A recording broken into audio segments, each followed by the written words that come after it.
Hey everyone, I'm off to LA for some family time and some vacation fun. You know, over the last decade, I've noticed a lot of new video game stores popping up. While I can't visit all of them, I'm excited to check out some retro video game stores in LA. These are some of the best. Underneath the California sunset, where adventure calls our name, we're cruising through the skyline in search of something untamed, flipping and dipping through the worlds of hidden gold, dipping and flipping through the tales yet told. The stars start to twinkle, guided with their light. We're flipping and dipping all through the night, all through the night. Flipping and dipping and all through the night.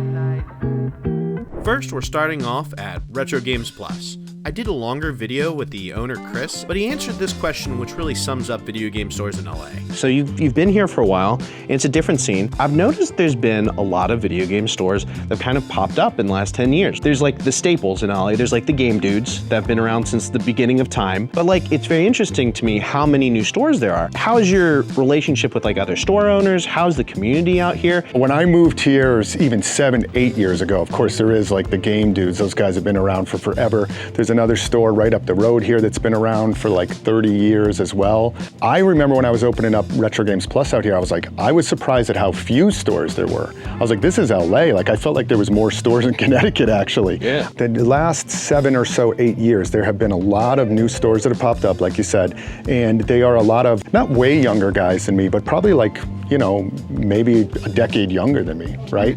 And so there's a lot of new blood coming into it, which is pretty awesome because they have kind of like a lot of new ideas and they're very ambitious and they want to do a lot of new cool things. A lot of them, I do know them personally, like they vend at SoCal Gaming Expo. We actually have a really strong group, and I'd even say friends of some of these other video game stores that are here in LA. A lot of them I text, call, if they need something, I'll help them out and vice versa. So it's a really, really, really strong community of store owners here. A big thank you to Chris. Let's check out the Lawndale Retro Games Plus, the newest of the Retro Games Plus. The first thing that catches my eye is this steel battalion that's all out here in the open. You can tell it's the first version of the game because the buttons are red and green and not blue. I'm a huge fan of The Simpsons, and this Treehouse of Horrors Krusty doll is super dope. Now personally, I go to the Retro Games Plus that are in Connecticut all the time, and one thing that's striking me about this store in Lawndale, that it's super consistent with the stores that are in Connecticut. Most independently owned video game stores have one location, and every once in a while you'll see one with like 2 locations. The fact that they have 5 different locations and they're able to have this level of consistency is actually quite impressive. From a pricing perspective, both Connecticut and LA are a part of the, you know, pricier parts of the United States, but at the end of the day, their prices aren't really too far off from price charting. What I like best about this location is the same thing I like about all of their locations, the plus part of Retro Games Plus. They put a lot of care and effort into the other things that are in their stores that aren't necessarily just video games. I'm a 90s toy kid, so I really love all the Power Ranger stuff they have here as well. This pinball machine is super rad too. It's made by Gottlieb, the same group that made Qbert. Apparently this was one of the top 10 best-selling pinball machines in 1992. This wasn't working, and it was $100, but I still almost bought this. I have such a soft spot for Rob the Robot. There are a whole bunch of very good games in these display cases, but really what makes them special are that these are World of Nintendo display cases. What that means is during the 80s and early 90s, Nintendo used to give department stores and KB toy stores these World of Nintendo display cases to put all of their video games in. Nowadays, it's harder to come by, but these things are amazing. This is one of those Pokemon Snap Blockbuster kiosks that you could bring your video game into and print out pictures that you've taken in game. It's pretty rad. You know, I'm one of those people that buys a ton of t-shirts but ends up wearing the same ones over and over again because they're super comfortable or I really like the design. By the way, if you liked my interview with Chris, you should really check him out on the Pixel podcast. Those guys are a lot of fun. David Tennant is the best doctor, followed by Matt Smith. A lot of collectors want this CRT just because it's so quirky. I personally don't want one, but you know, if I found one for really cheap, I might pick it up. I don't even know why. I've always wanted this specific model of Sega CDs so I could make the Tower of Power. I really want a 3DO that runs better than a real 3DO. I recently picked up a Spice Orange GameCube. This is sweet that they've got a player here. Ooh, a Power Glove. It's so bad. There's always a shelf in Retro Games Plus of super cool things that I'm not allowed to buy. The worst store by far is the Orange, Connecticut one. I mean, seriously though, look at all this cool stuff in Orange, Connecticut that I'm just not allowed to buy.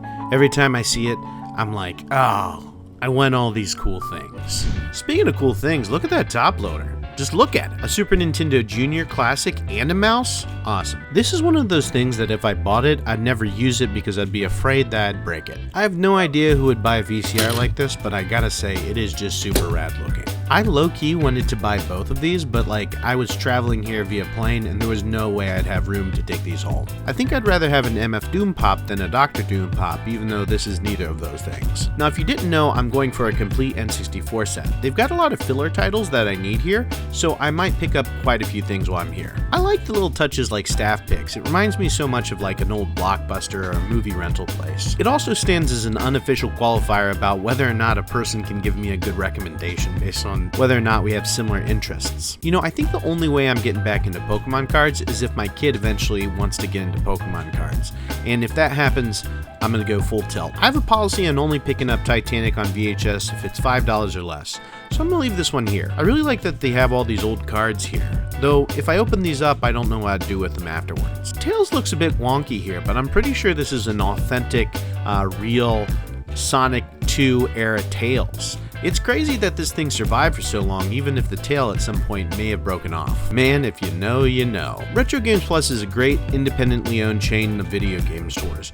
They're a lot of fun, and they always have cool stuff to look at. If you are in the area, you should definitely check one out. I ended up getting 8 new N64 games, because I'm trying to complete this US N64 set. A hop, skip, and a jump away in San Fernando is Game Tower. Now right off the bat, they've got a really terrific selection of N64 games, so I'm gonna definitely pick some up while I'm here, but I'm gonna check everything else out first. They had a whole bunch of amiibo. I think at some point I'm just gonna go for a complete amiibo set, but not today. When I was a kid, I had this exact Teenage Mutant Ninja Turtles game. I also had a Bucky O'Hare one. I have a real soft spot for the original PlayStation. This game in particular used to be like a $200 game, but at some point I'm gonna buy this Puzzle Fighter 2. It's crazy to me that's only 45 bucks. I have always loved the way Famicom Disk System discs look, but the Famicom Disk System is super finicky. I hate that. 3DS is my top. I hope I find this out in the wild at a garage sale type console. I don't think I've ever actually seen this version of the box, but it might be common. I just don't know. I don't think I've ever actually seen a Super Famicom Junior like that one on the left there. They've got quite a few boxed NES games here. Pretty nice. I remember being in store looking at these games and saying to myself out loud, I need that Street Fighter 2 for PC Engine, but then I completely forgot about it. Many people say that the best version of Super Street Fighter 2 Turbo is the 3DO version, and that's mainly because of the soundtrack. Wii U has gone down in price significantly since I finished my collection about a year and a half ago. If you're into it, then it's a good time to collect.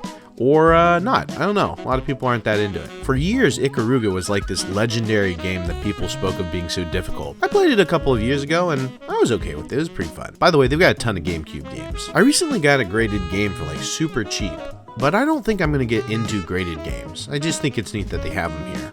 This is Sculptor's Cut, and that is Second Attack, both very high-end games in the N64 collecting scene. I feel like I might get a copy eventually that has a really messed up cover for a cheaper price. This is another game that Limited Run just did a re-release on. I think it's really cool that they did, that way more people can experience and play the game. Game Tower's got a ton of selection. They're a little pricier, but it's still worth going to if you're in the area. They really had a great selection of N64 games, and that's why I ended up with 3 more N64 games going towards that complete set. This next store is named Retro Respawn. I just randomly went there and the owner was there as well, so we did an impromptu interview. I'm the owner of Retro Respawn. I have a store in Arleta, California. We've been in business for 3 years and life's been great. There's a lot of us, especially, again, some of us, I would say, consider ourselves LA stores even if we're not straight in LA. I came from Game Tower. I used to actually be a manager at that store.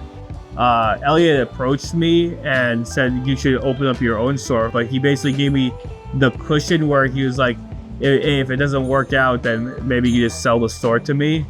And so I basically got to make my own business with a parachute. Ever since I opened up, I'd say 5 or 6, maybe 8 stores have opened up after.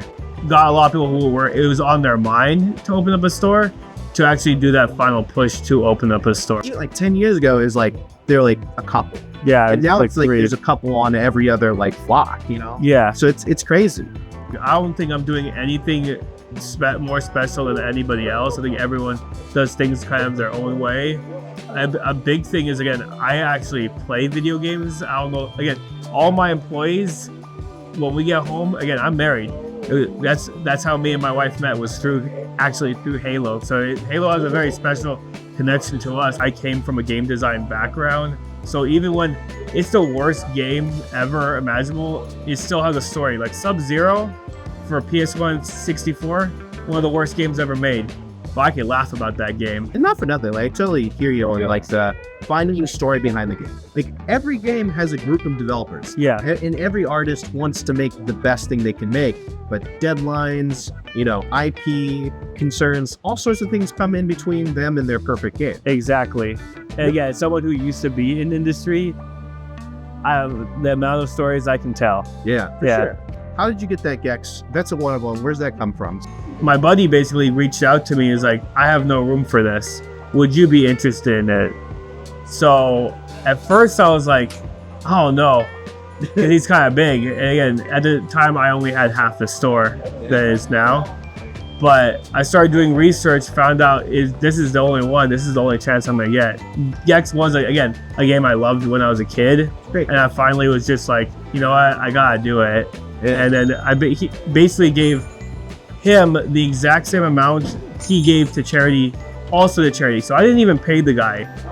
We actually gave the money to charity also, and that's all he wanted me to do. I find it kind of funny that like store display pieces become like grails for collectors. But then the reality sets in that like this is taking up a significant chunk of my home, and then it ironically ends up back in a retro game store, like Exactly. back in its home, you know. So it's kind of cool. Nice. Yeah, again, I've been basically part of my branding too. Whether Square Enix comes after me or not for that, that'll be something else I'll have to explore later, but Nice. Hey, and a big thank you to Retro Respawn for chatting with me. I know I say this a lot, but they had such good stock at the store. I mean, look at this, just a Vectrex chilling. While I was at this video game store, there were so many people just hanging out, playing video games, doing trades. It was kind of nice. And it's very interesting, after he said that he had previously worked at Game Tower, I kind of noticed how they did all of their pricing. All the stickers in the top corner is the same way that Game Tower does their pricing. From a lot of this footage that I took, it looks just like a regular video game store, but this was a relatively big space. I had no idea this game was worth this much. I actually got my copy from the Louvre when I was in France. I really just kind of wish I had more time to spend in the store, because I probably could have dug all day and found all sorts of different things that I was into. This video game store was just kind of set up how my video game collector / video game player brain is set up. I really liked it. And the types of games they had here just really showed that they had a very good handle on their target demo here. It's actually kind of funny, Dylan ended up asking me a question about what I thought the best video game stores in the world had. I mean, at a base level, it's about being fair, having good prices, having great stock, and just having nothing obviously standing out that's like bad about the store. And then the other thing I said was a good sense of branding. Pink Gorilla Games, Super Potato, Lost Art Games, just stores that just stand out. When you've gone to hundreds of video game stores, sometimes it feels like you're going to the same store over and over again. But to be frank, Retro Respawn kind of stands out. I really like a lot of the stuff that they have and the stuff that they do. Frankly, this store was great, and the fact that it's only been around a couple of years was surprising. Well, anyways, I ended up finding this copy of Japanese Halo. He gave it to me for like $10 because he was like, nobody has a Japanese Xbox. They also had a museum case of things that you can't buy, and there were just so many things in here that I was like, oh my gosh, I just want to buy these things. But it was just cool to see them otherwise. This is the type of store you could go to every single week and find new things every day. If you're in the LA area, you should check it out. And that gets me 3 games closer to a complete N64 set. Well, anyways, it's time for a little soda break. So I'm gonna get the smallest soda I can find, this double big gulp. It is delicious looking. If I'm gonna be honest, the reason I'm here is because I want to try the 7-Eleven an egg salad sandwich. In Japan, they are the best sandwiches that exist ever. Let's see how the American one stacks up. It is condensating a little bit, and I'm not sure about that expiration date, so let's go for it. By the way, time has no meaning in a video, so this is actually the next morning, and this is an attempt at a beauty shot. Look at that. Beautiful. Nothing about this was good. The bread somehow was simultaneously dry and soggy at the same time, and it tasted horrible, and the whole time I was eating it, I was thinking, I think I might get food poisoned. I'm not a big fan of wasting food, but straight to the trash. By the way, an egg salad sandwich in Japan is $2. Here it is $6. I was actually out super early, so I decided to get donuts for the entire family. As a person who was born in Middletown, Ohio, I am an expert at ordering donuts. I got a whole bunch of whatever and had them put it in a box. They were nice there, and everybody enjoyed the donuts when I got home. The next video game store I'm going to is a LA staple. Game Dude Rocks, or just Game Dude, has been around forever, and it's just in the middle of this industrial parking lot. It really doesn't make sense why it's here. Game Dude has an excellent selection, but you will have to pay up to get that selection. They also have an interesting system of getting games. There's these giant sheets with the prices of all the games there, and you just ask them for those games. It's actually set up a lot like a jewelry store. It's kind of funny, the shelves are so far away from you, it's hard to read what titles are actually there, so I was using my phone to just kind of zoom in on what was on these shelves behind the counter. This game isn't Stadium Events, but it's made for the same mat that Stadium Events was made for. And to that point, I've always found that the best deals you're gonna get at Game Dude are in their import section. They've got a ton of games here for a pretty decent price. At very least, you should go to Game Dude for its historical significance. It's a unique store, and it's worth going at very least once. And that's one more N64 game. The next game store we're going to is called Game Realms. I went here about a year or two ago, and I thought it was pretty cool, so let's go again. They've got a lot of limited run and indie games here, which is always nice to see. It's funny, I actually have copies of Blaster Master 2 and 3, but I'm missing Blaster Master 0. There are a couple of limited run games here and there that I just didn't pick up when they first went out for pre-order, but yeah, it's kind of fun to find them out in the wild now. The store had a decent selection, but what I noticed is they had quite a few soundtracks and records. There's not a ton of modern games that I'd get a soundtrack for, but you know, Undertale might be one of them. I really like this game. I've been looking for a copy of DuckTales with a pin in it.